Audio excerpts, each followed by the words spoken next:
My name is Bruce Gray, and I am the Chief Operating Officer at iNACOL. And on behalf of my colleague Natalie Slocum, who's our Strategic Partnerships Director, we certainly appreciate the time you're giving us this afternoon to participate in this special webinar, specifically about presenting your proposal to our 2019 symposium. So again, we're glad that you're with us. And this webinar is also being archived, and so if you're watching an archived version of this webinar, we appreciate your time in doing so.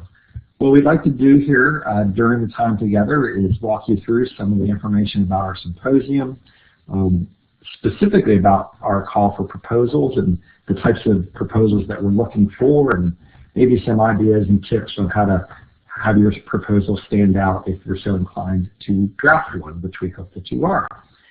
So without further ado, I'm going to go ahead and get started. I will have a bit of housekeeping to start with, which is we will accept questions. So we actually welcome your questions.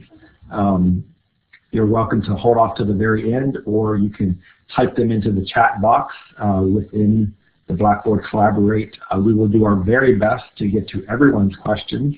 But if we don't get to all of your questions live here today, certainly you can email us as well, and we'll follow up with you as well. And we'll have our email addresses, I believe, listed at the end as well. So please don't be shy about asking questions. We want to make sure that you have the information you need to help you with crafting your proposal for our symposium.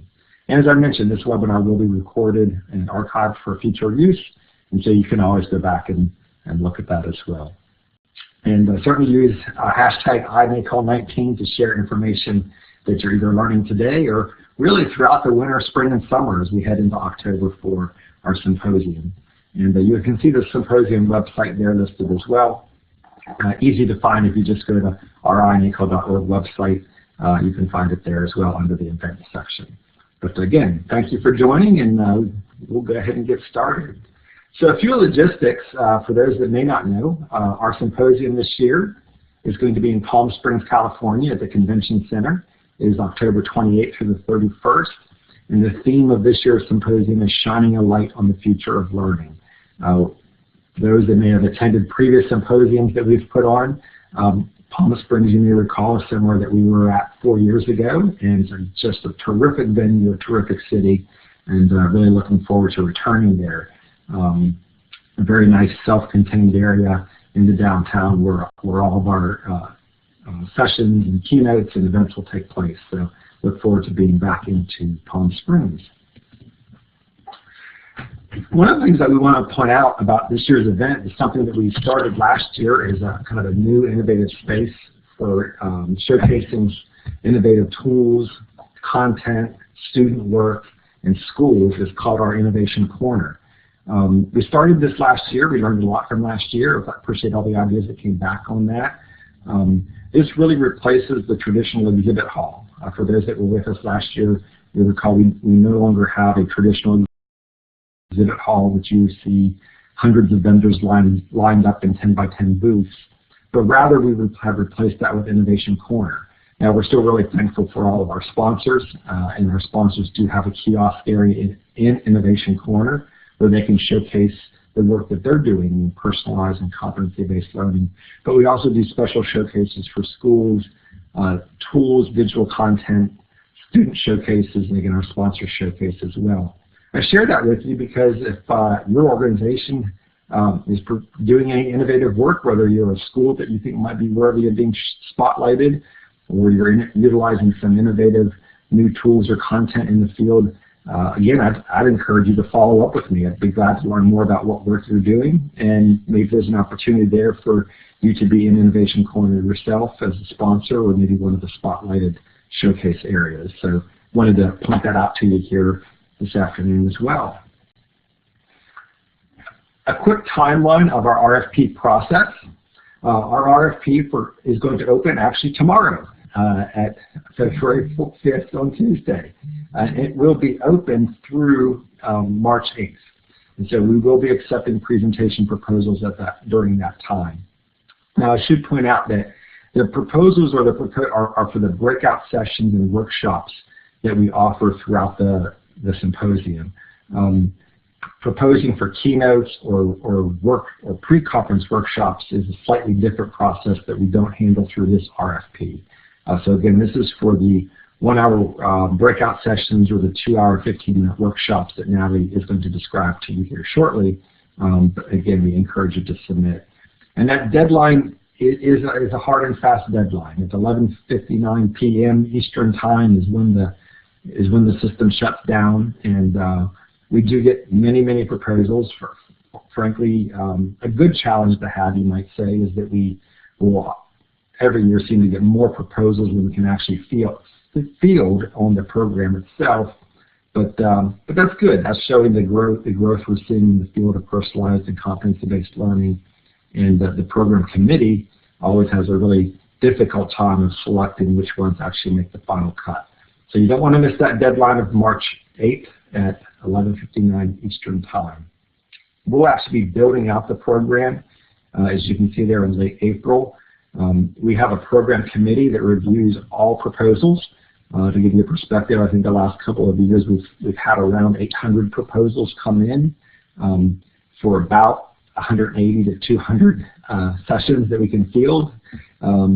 We are most grateful for our program committee. They review all of those proposals. They give the leadership of iNACOL their insights on which proposals stand out, and then the iNACOL team will make those final decisions in mid to late April. In early May is when we'll notify folks whether their proposal was accepted, waitlisted, or perhaps rejected. So we try not to keep you waiting too long on that, but by early May you'll have that information about your proposal and where it stands. And then throughout much of the month of June, as you can see, those that were accepted, you'll have the opportunity to go back into the system and make any changes. Sometimes you might need to make a speaker change or a title change or a slight wording change in the proposal itself, but you'll have that opportunity to do that throughout much of the month of June. And then any final changes must be done by August 3rd, because we need to get the program solidified, a program book developed, and all the information on our mobile app and website as well. But again, I know again, you can go back and refer to this webinar and get those dates, or a lot of times these dates too we post it on our website. And just probably the most important one to know is that the RFP system will open tomorrow, and then that will close on March 8th. So those are probably the most pressing dates on this list that you'll want to pay attention to. I also encourage you to, if you haven't in a while, revisit our mission, vision, and values. We just actually launched a new strategic plan a few months ago. These mission, vision, and values are the same that we had last year at our Nashville event. But I would encourage you to read through these as you're putting your proposal together. If there's a way that you can kind of connect it to what our mission and vision is about, if there's a way that you can connect your proposal around the values that we hold dear here at iNACOL of being student-centered, equity-driven, future-focused, credible, knowledge-driven, and collaborative, I would say that's a helpful hint. I mean, that might be something that in your proposal can help it stand out from others. And ultimately, what we try to do with our symposium is, bring together 2,500 to 3,000 people who are all committed to this mission, which is really transforming educational systems and accelerating the advancement of policies and practices so that our students have high-quality learning opportunities. So I encourage you to revisit that and think about our mission, vision, and values as you put together your proposal. And so with that, I'm going to hand it off to Natalie for a portion of our time here today. Natalie's going to start by sharing with you the various tracks that we have here. I don't think she'll read all of these, but you can kind of see those tracks there. So Natalie, I'm going to hand it off to you, if you'd be so kind.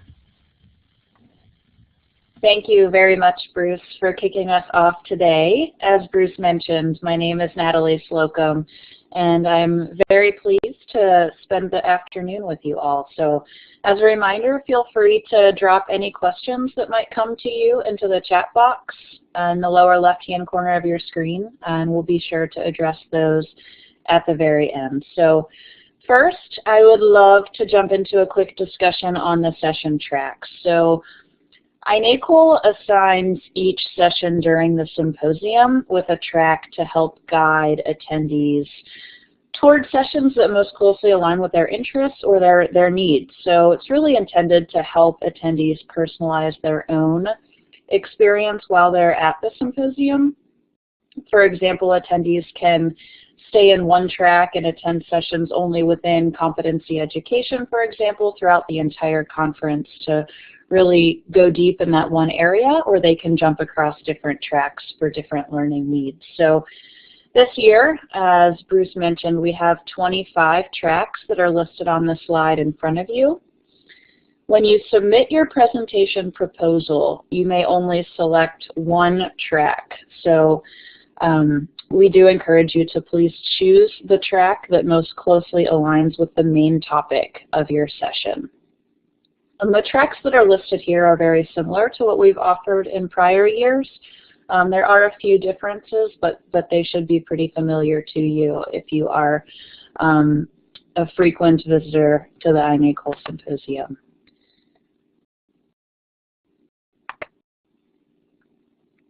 Now I'd like to discuss a little bit and share a little bit more about some of the specifics that we are looking for in presentation proposals.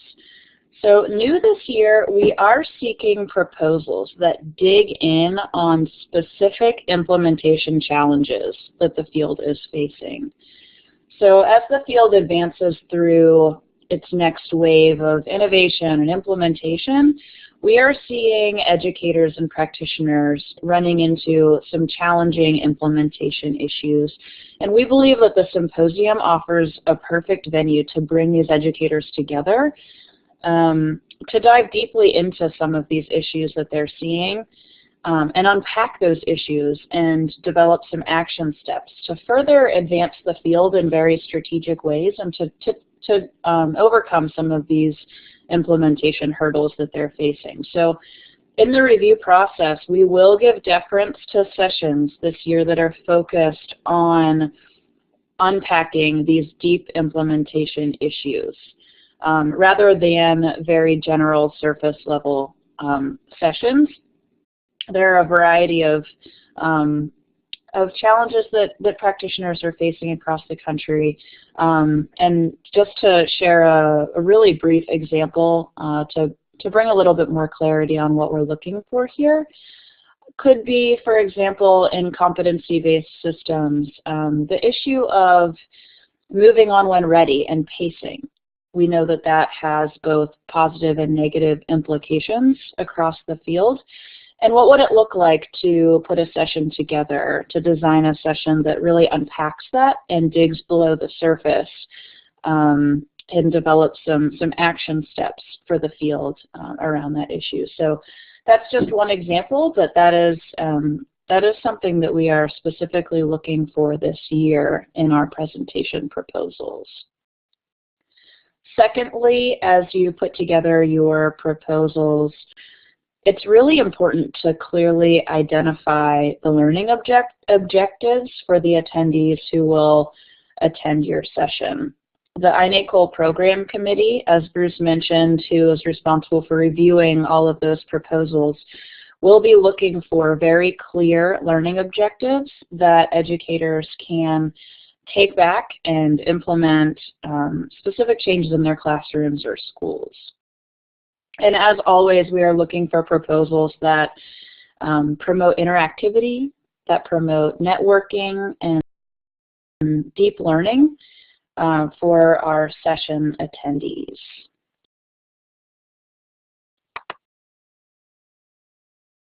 So now I'll share a little bit more about the types of sessions that we offer during the iNACOL Symposium.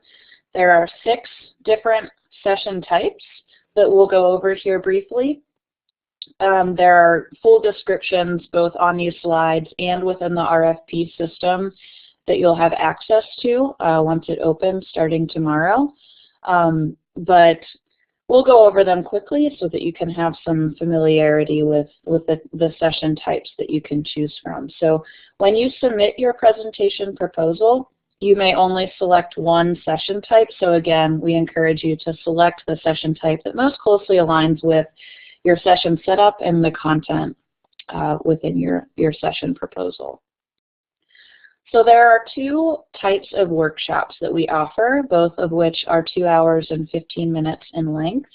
These are the longest session types that we offer, and they're really designed to for deep engagement and to dig in on specific issues like we were just talking about with smaller groups. So the design workshop is geared towards attendees who are planning, developing, and implementing new innovative learning models. So they're really about that design piece. And the hands-on workshops are designed for an in-depth look at a particular topic, tool, or practice. And the key differentiator here is we're really looking for sessions that provide that hands-on training. Again, tying this back to the clear learning objectives that we're looking for a specific set of learning that our attendees can take back to their schools and districts. So those are the two workshops that we offer. And the remainder session types are all 1 hour in length. So first here we have the interactive discussion, which is a panel of presenters and a moderated discussion. It's usually in theater style with microphones to promote attendee engagement and interactivity.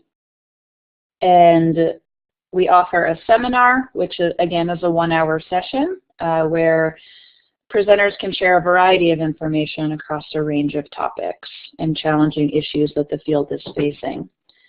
And again, for these, we're really looking for how you intend to engage the audience and create interactive sessions. And our last two session types are knowledge sharing and debate and panel. So knowledge sharing sessions are designed such that the lead presenter or presenters spend a few minutes at the beginning of the session kicking off a particular topic and then spending the remainder of that session really diving in with attendees and engaging those attendees around that topic. And lastly, the debate and panel is just that. It is set up as a debate on key challenges and issues facing the field. So those are the types of sessions that we are offering this year. And again, when you submit your RFP, your presentation proposal, you may only select one of those. And we'll move now into sharing some tips for completing the RFP process. So it's critical to know and understand that there is only one point of contact, who is typically the lead presenter in most cases, but that point of contact is responsible for sharing all information with their co-presenters throughout the entire process leading up to the symposium. So they are responsible for verifying that there are no scheduling conflicts and communicating any changes to presenters back to us in a timely manner. We always do our very best to accommodate any conflicts or presenter changes, but the closer we near to the symposium, the more difficult it does become to accommodate those changes. So we just encourage that point of contact to keep very open lines of communication with us should your session be selected and if there are any changes. And also bear in mind that for the RFP process, it's critical that each co-presenter submits a unique email address and they use the same email address when they register for the symposium. I know these are somewhat technical points to go over, but they are really important to ensure that we have a smooth process. We do limit the number of proposals each organization can submit to 3. So if an organization does submit more than 3 presentation proposals, our program committee will only consider the first 3 proposals submitted chronologically. And we do this to encourage collaboration and really push organizations to submit their very best ideas to us. So just please be aware of that as you begin to plan your presentation proposals. In your presentation proposals, again, our program committee will be looking for specific ways that you intend to design interactive and personalized sessions. So we'll touch more on that in just a little bit.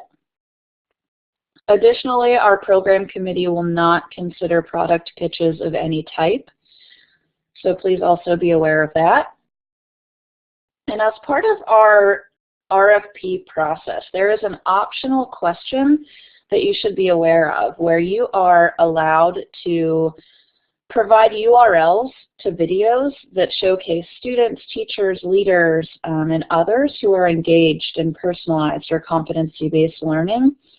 And if you do choose to share these links with our program committee, they use these links and these videos kind of as a supporting document as they assess your presentation proposal. So it can help our program committee become familiar with you or your program or model in case they are unfamiliar with you or your school or your work. So again, that is not a requirement. It is completely optional, but I did want to flag that for you all today, that is in our RFP system as an optional question.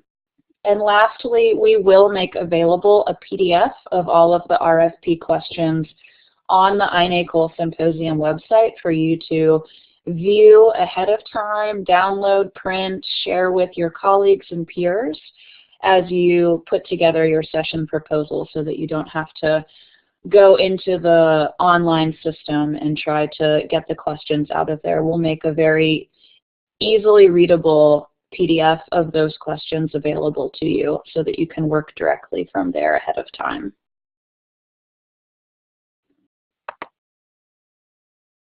And lastly, I did mention a couple times earlier that explicitly showing how you intend to design interactive sessions will be really critical in getting your presentation proposal selected.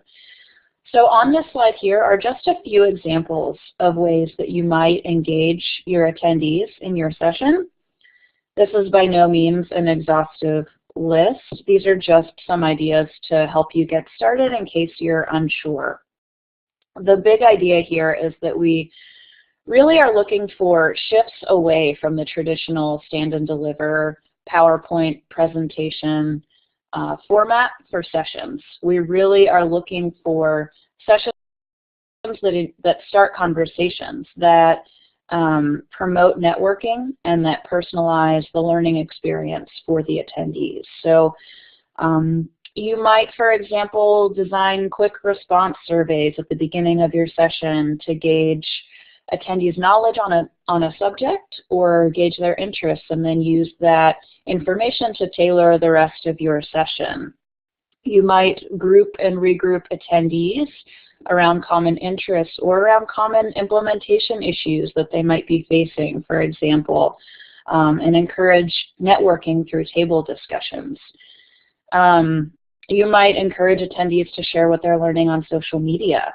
That's always a great way to extend the learning beyond the walls of your session to other conference attendees and also to their own professional learning communities and beyond. So we offer these merely as a set of ideas to get you thinking, and we really encourage you to be creative in how you design your session formats to promote the most engagement among attendees.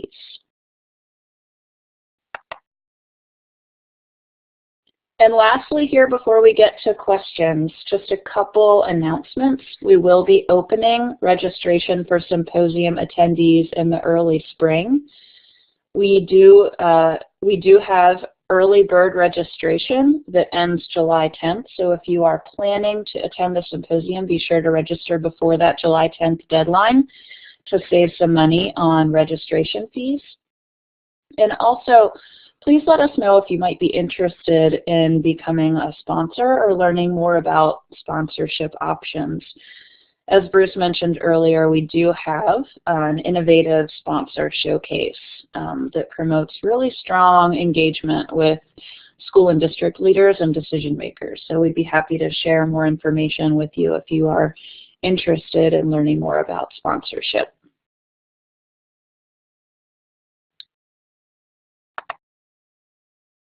And with that, that concludes our presentation portion of today's RFP webinar. We welcome you to share questions with us in the chat box, which is in the bottom left-hand corner of your screen, and we'll do our very best to address those. And if you would like more information, please feel free to contact us, or if questions pop up later that you didn't think to ask today, our contact information is on the screen in front of you, or you can always check on the iNACOL Symposium website. We are constantly updating that to provide you with the latest information about our event, so you can always check there for the latest information. And lastly, if you're not already signed up for it, we do encourage you to sign up for our Stay Connected newsletter, where we'll send you email updates. For example, when the RFP opens, you would receive an email, or when registration opens, or other key announcements leading up to our event. So if you'd like to sign up for that, you can go to the URL on the slide in front of you. And now we will go ahead and take some questions. Natalie, I saw a couple questions come through the chat box that I can tackle here pretty quickly, I think. One question that I saw was, when will the RFP questions be available in PDF format? That will be tomorrow. The entire RFP opens tomorrow on February 5th. When you go to our website, our symposium website, you'll see a link to the RFP to submit your proposal. You'll also see an area where you can just download all the questions up front at first if you want to print them off, or just work on them offline before you actually submit your proposal. So that will be available tomorrow. There was also a question about, is there a specific number of proposals within each session type that we field? And the answer to that is there really is not. We try to field what we consider to be the best of the best in terms of what our attendees may be looking for. And so we don't really use a quota that we have to have, a certain number of panel discussions in each strand, or a certain number of 2-hour workshops in each strand. That kind of manifests itself as we go through all the different proposals that come in. And so there's not necessarily a number specifically of each of those types of sessions that we're going to definitely have within each strand. So those were just two questions that I saw. I'm sure there's others. Natalie, any others you want to take on, or I can help out with? Sure, Bruce, thank you. We do have a question coming in from Jordan asking what the attendee makeup looks like. So Bruce, do you want to go ahead and take that? He writes, for example, is it mostly school leaders, teachers, others, or a combination? Yeah, that's a great question. And I guess the short answer is it's a combination, which begs the question, well, what percentage of a combination? But our symposium does attract a pretty diverse group of folks from a variety of different types of sectors in the K-12 arena. We do get a lot of practitioners, and so we have quite a few teachers that attend, as well as school and district administrators from traditional public schools, also quite a few from the charter school world as well. But we also get policymakers that attend as well from states or even school boards that are looking for ideas around innovative school models, around personalized learning and competency ed. So we even have folks that are trying to help build or break down conducive policies for these innovative models. And so it really is a combination. I would say from recent years, the plurality of attendees are going to be practitioners in the field, teachers doing the work, specialists doing the work at school and district level, as well as school and district leaders as well. Great, thank you, Bruce. We did have a question come in from Erin Dudley. She asked if this presentation will be provided to us, and it most certainly will. We are recording today's presentation, and we will be archiving this on our inacol.org website, where you'll be able to view the entire recording again and download just the slide deck if you want to refer back to the slides at any point when you're putting your session proposal together. You'll certainly have access to this archive, and we will send you a follow-up email after this webinar that'll have a link to it that'll share those archived versions with you. So you will have access to all of this information again. And Alfonso asked a question around what type of IT support and or capacity for missions. And Alfonso, I'm wondering if you might clarify what you mean by that. I'm not sure that I totally follow what you mean there. And Susan asked, oh, go ahead, Bruce. No, I was going to say I saw a question too about strands, something about what is a strand.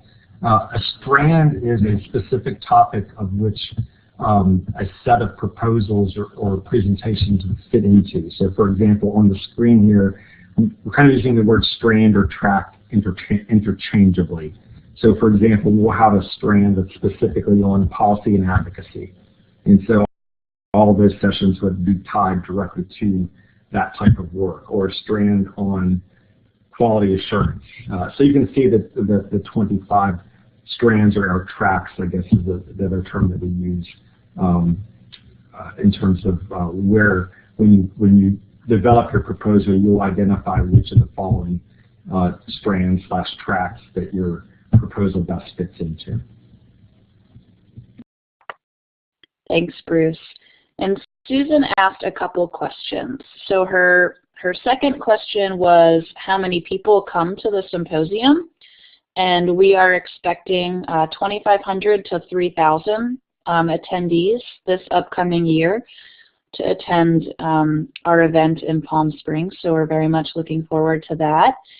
And your second question here, maybe I'll turn this over to Bruce.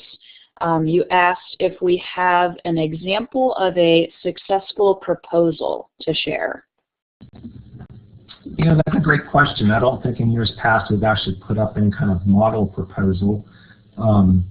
Certainly one of the things I'm going to follow up with you on, or if you were with us last year or in recent years, maybe looking at how the session descriptions and the learning outcomes were listed in our program book might be an area to look at. But be glad to follow up with that question. I don't have one I can just send you and say this is what a great proposal looks like, because they do come in different forms and fashions depending on the strand and the type of session that it is. But I think as Natalie indicated on this one slide, I'm skipping through here, you know, we really are looking for, sorry, I'm going too fast, I apologize. You know, we really are looking for proposals that really dig in, where the attendees to this session can, you know, walk away not only with the learning outcomes, but really dig below the surface and really unpack the learning. What we try to avoid as best we can is just sort of this like general type of proposal, but more of a very specific topic that you're going to dig deeper into than just a general type of session. But I'll be glad to follow up, maybe give some examples from prior years out of our program book. Thanks, Bruce. Question here too. I'm sorry, I didn't jump around. I'm probably jumping around here. In terms of technology, all the room. So there's internet throughout the entire venue. So and it's always been really reliable. So reliable internet, and then each proposal room would be set up with a projector and a screen. You'd be responsible for bringing, you know, your laptop and any connected wiring that you might need for that. But definitely internet, standard setup of internet screen projector is provided. If it's a panel, the room would be set up where you'd have sort of a table in the front with however many panelists and multiple microphones as well.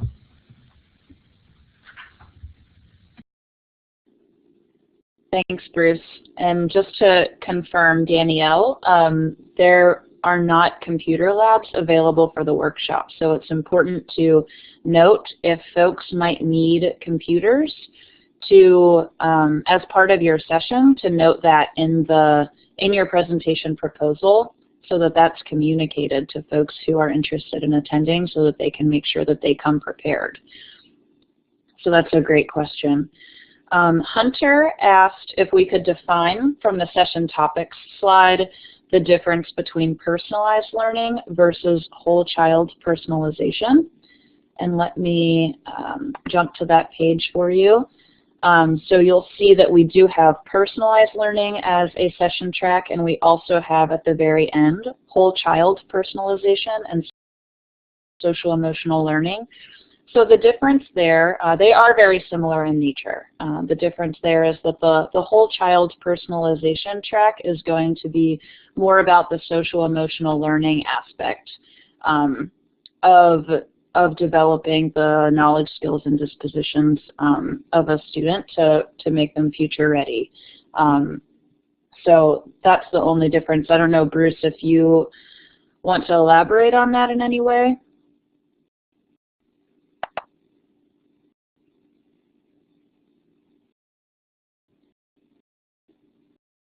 Bruce, you might be on mute if you are talking. I'm sorry, my apologies. I was. No, I think you've identified that pretty well. I think that you know, on the personalized learning, I'd encourage you to read some of our reports, maybe like What You Say, and some of our more recent publications on that we've written on personalized learning. So maybe a little bit broader. As opposed to the last bullet there being much more focused on kind of the social emotional aspects of how you meet each child's personalized needs.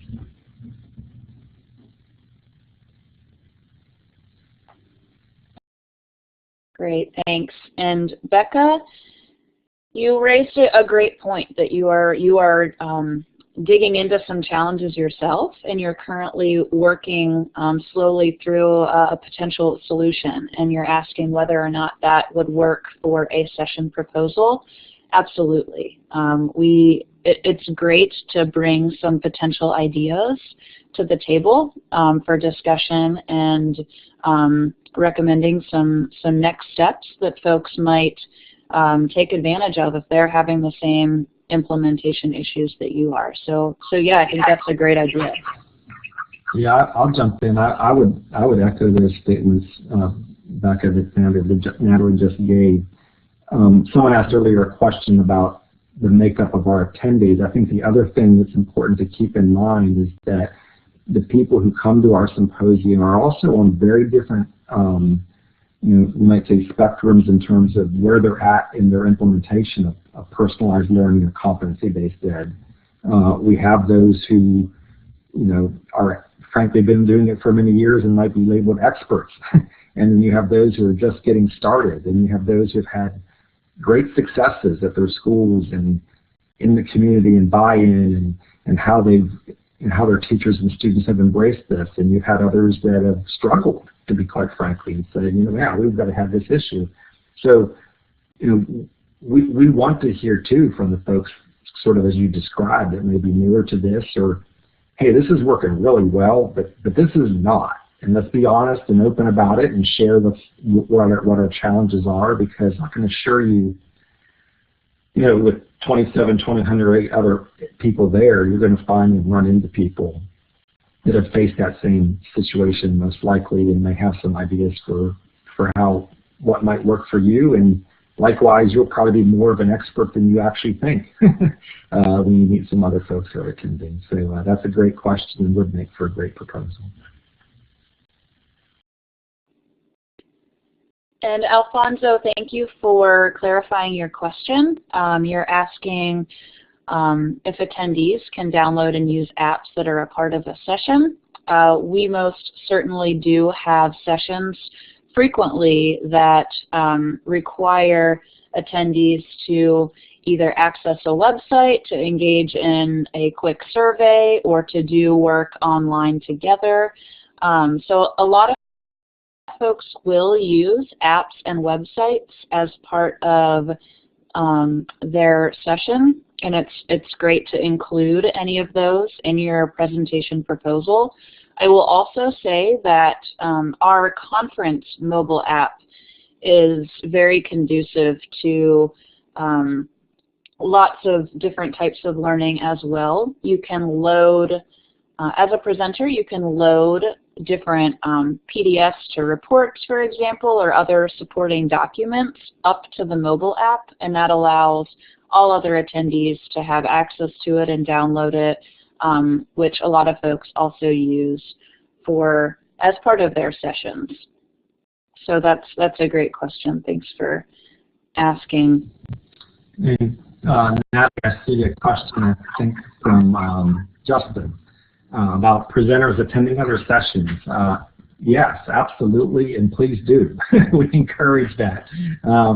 That's how the presenters can learn from each other as well, and frankly, learn from others and also share your wisdom beyond your just 1 hour session that you might have.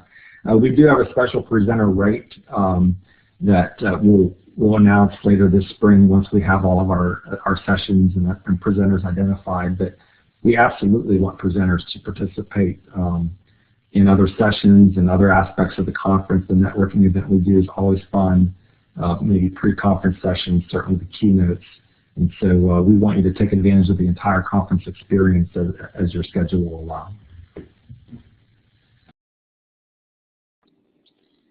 Thanks, Bruce. And I think I only see one more question to address. So if you have any final questions, please feel free to drop those in the chat box now, or you can always email us if you have other questions later.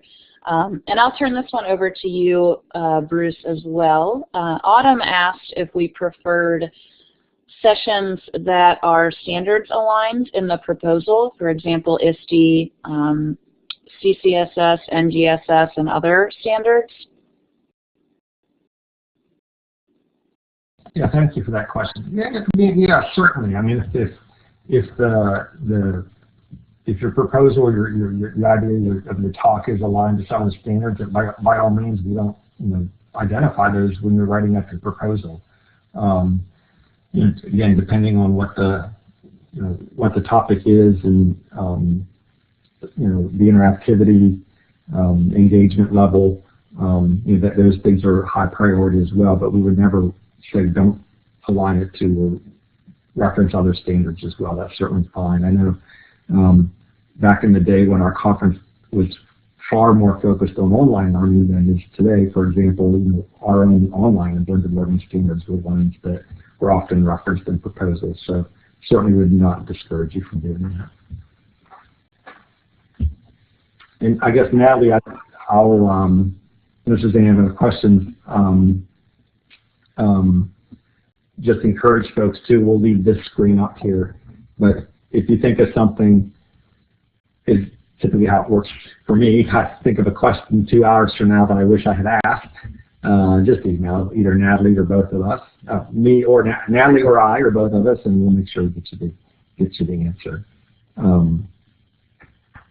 And certainly there is a last question here, Keenan, about proposals should not include products, but is there a fair or something I could have a product table at?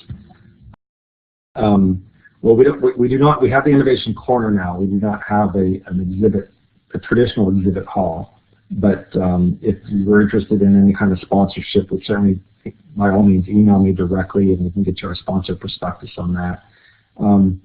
When we say that we really don't want you to have product pitches in your sessions, that doesn't mean that if you're implementing a competency-based model and there's a tool that's just really been helping you do that successfully, we don't want you to be shy about saying that. That's what we just don't want is sessions that are kind of overt sales pitches.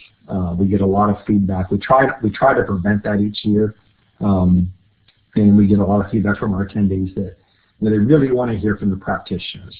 Now, if a practitioner has a tool, some content that's really helping them be successful, by all means, don't be shy to share that. But what we don't want the sessions to be is a product sales pitch, and nothing more than that. And so that's kind of what we were getting at in terms of the trying to avoid the sales pitch type of approach. So, but certainly don't be shy about sharing with your attendees the resources you're using to help you be successful.